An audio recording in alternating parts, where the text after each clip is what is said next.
চালু হলো রাজধানীর কমলাপুরের টিটিপাড়ায় নির্মিত ৬ লেনের রেলওয়ে আন্ডারপাস। সকালে আন্ডারপাসটি উদ্বোধন করেন প্রধান উপদেষ্টার বিশেষ সহকারী অবসরপ্রাপ্ত লেফটেন্যান্ট জেনারেল আব্দুল হাফিজ। স্থানীয়রা বলছেন, এতে মানুষের দীর্ঘদিনের দুর্ভোগ আর যানজটের অবসান হয়েছে। টানা ২ বছরের বেশি সময় ধরে চরম দুর্ভোগ আর রেল ক্রসিংয়ে দাঁড়িয়ে ঘন্টার পর ঘন্টা সময় নষ্টের অবসান ঘটল অবশেষে।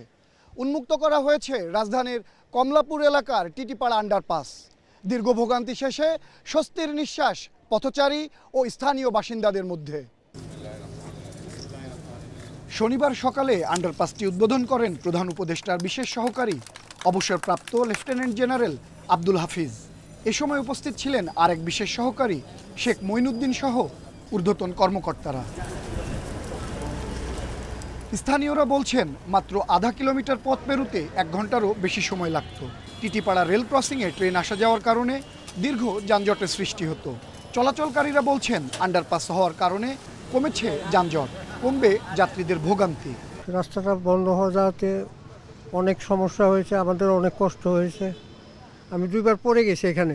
১০ মিনিটের রাস্তা আমাদের অনেক সময় ১ ঘন্টা সময় লেগে যেত, এবং বিকল্প কোনো রাস্তা না থাকার কারণে সবাই একই রাস্তায় চলাচল করতে হতো। এই অঞ্চলে মানিকনগর, মান্ডা, মুগদার লোক খুব কষ্টে আছিল। এখন এই রাস্তাটা খুলে দেন অনেক সুবিধা হয়েছে তাদের।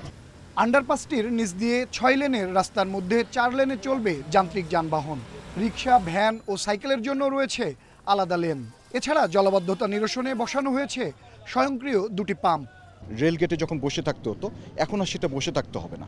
এখন একেবারে অবাধভাবে এখানে বিচরণ হবে, এবং এটাতে সময় বাঁচবে এবং লোকজনের ভোগান্তি অনেক কমে যাবে। পদ্মা সেতু রেল সংযোগ প্রকল্পের আওতায় নির্মিত ৬ লেনের এই আন্ডারপাসটির দৈর্ঘ্য ৩৩৮ মিটার এবং চওড়া ৩১ মিটার। আনোয়ার সাদাত নূর, ইন্ডিপেন্ডেন্ট নিউজ, ঢাকা।